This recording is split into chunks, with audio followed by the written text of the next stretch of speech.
What's up? I just finished the myth of Sisyphus, and it was really good.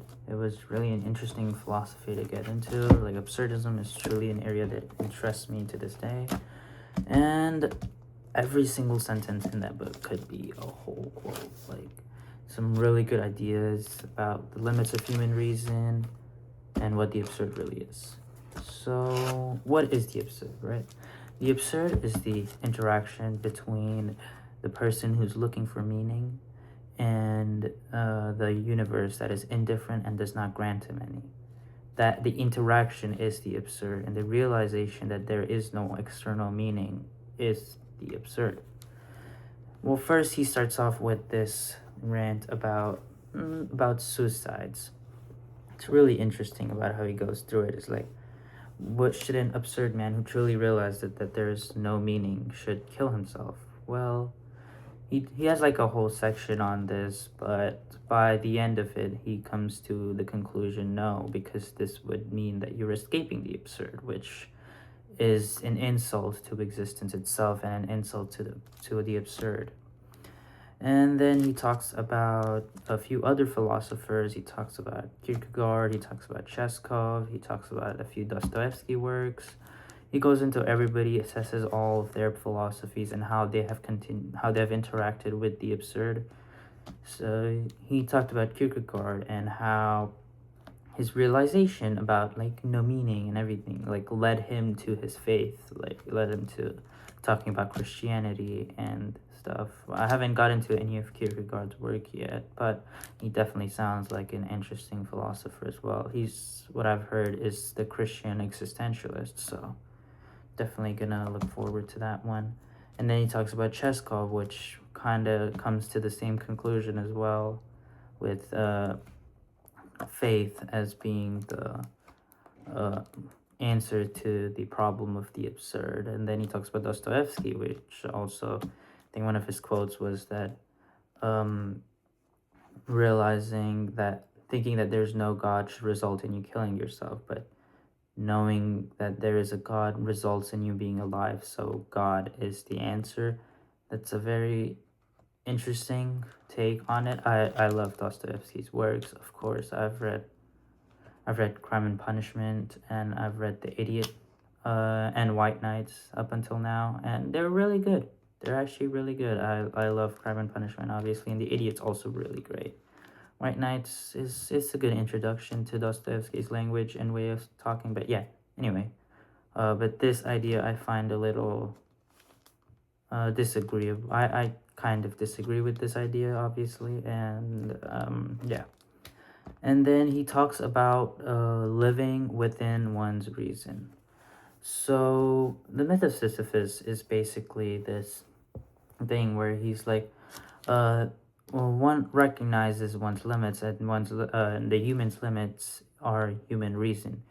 And human reason, and anything outside of human reason, he argues, is obviously not supported by reason and is therefore unprovable, and one shouldn't waste their time on it, as this doesn't further our knowledge or anything. And he argues that you should recognize one's limits and you should try to live within them, like just as Sisyphus does. He recognizes the limits that the gods have set upon him, and he's like doomed to roll this boulder up a hill and just for it to roll back down again, and then he starts all over.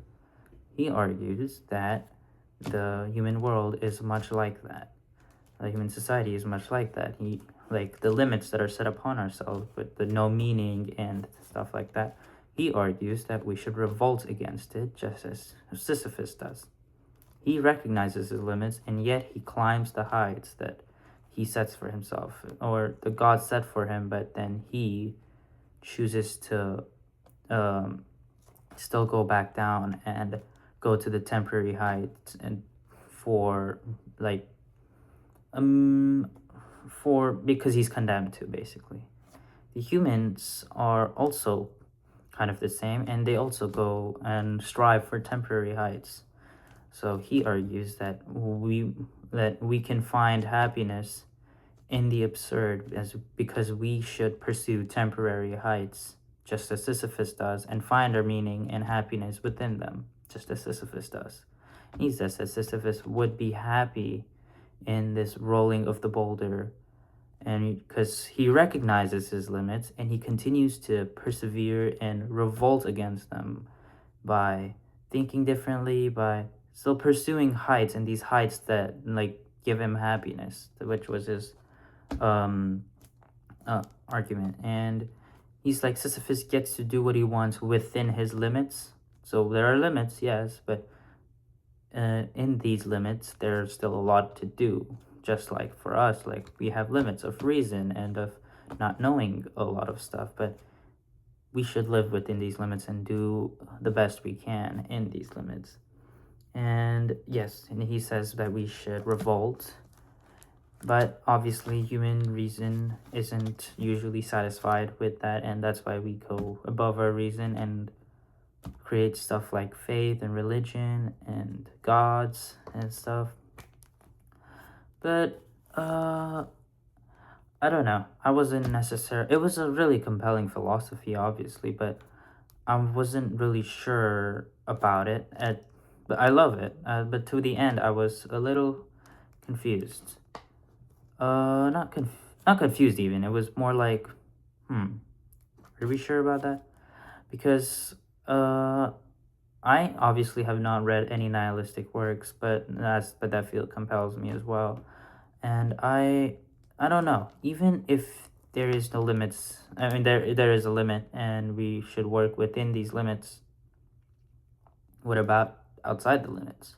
Sure, reason hasn't gone there yet, but maybe it will. And even if it does, like, then what?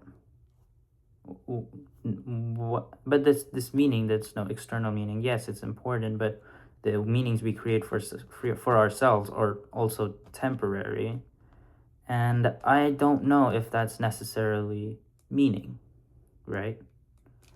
Because I'm not obviously very educated about this stuff. It's just, what does meaning even really mean if you really think about it?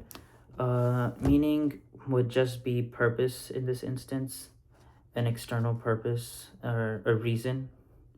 And sure, humans giving themselves a reason, sure, that works, I guess, but what then?